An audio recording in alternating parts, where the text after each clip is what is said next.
Jammu Kashmir elections. Jammu एवं कश्मीर विधानसभा चुनाव के तीसरे और अंतिम चरण के लिए प्रचार रविवार को शांतिपूर्ण ढंग से समाप्त हो गया। अनुच्छेद 370 खत्म करने और राज्य को 2 केंद्र शासित प्रदेशों में विभाजित करने के बाद जम्मू कश्मीर विधानसभा चुनाव पहली बार हो रहा है। इसलिए उम्मीदवारों के बीच चुनाव प्रचार का मुख्य मुद्दा अनुच्छेद 370 और राज्य का दर्जा रहा। अंतिम चरण के लिए 40 सीटों पर 415 उम्मीदवार मैदान में हैं। राज्य के मुख्य चुनाव आयुक्त पांडुरंग के पोले ने बताया कि 5060 पोलिंग स्टेशन पर 39 लाख से ज्यादा वोटर मतदान करेंगे। राजनीतिक दलों ने लगाई वादों की झड़ी। विकास, स्वास्थ्य सेवा, शिक्षा, बेहतर सड़कें, सुरक्षित पेयजल, सस्ती बिजली और नागरिक सुविधाएं हर राजनीतिक दल के चुनावी घोषणा पत्र का हिस्सा थीं। लेकिन आखिरकार लड़ाई उन लोगों के बीच थी जो अनुच्छेद 370 की बहाली और जम्मू कश्मीर को राज्य का दर्जा देना चाहते थे।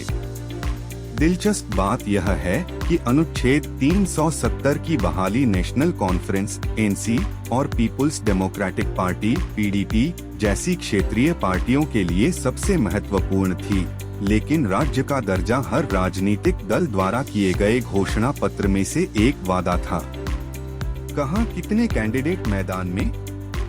40 सीटों पर कुल 415 उम्मीदवार मैदान में। जम्मू में 109 उम्मीदवार, बारामूला में 101 उम्मीदवार, कुपवाड़ा में 59 उम्मीदवार, बांदीपोरा में 42 उम्मीदवार, उधमपुर में 37 उम्मीदवार, कठुआ में 35 उम्मीदवार, सांबा में 32 उम्मीदवार। पीएम मोदी, अमित खड़गे, सचिन सहित कई नेताओं की रैलियां।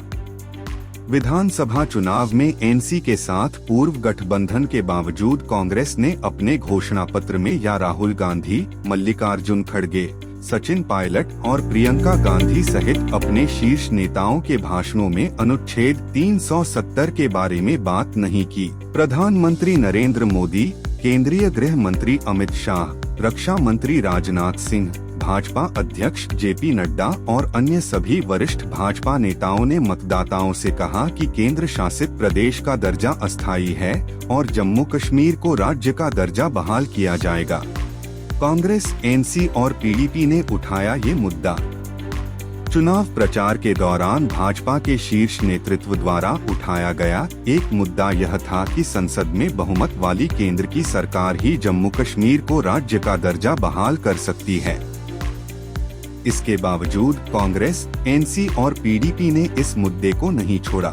पूरे चुनाव प्रचार में एनसी अध्यक्ष फारूक अब्दुल्ला, उनके बेटे और एनसी उपाध्यक्ष उमर अब्दुल्ला और महबूबा मुफ्ती सहित पीडीपी नेतृत्व ने राज्य के मुद्दे का उल्लेख किए बिना एक भी भाषण नहीं दिया। और भी ताज़ा खबरों के लिए जमाल खान ऑफिशियल से जुड़े रहें।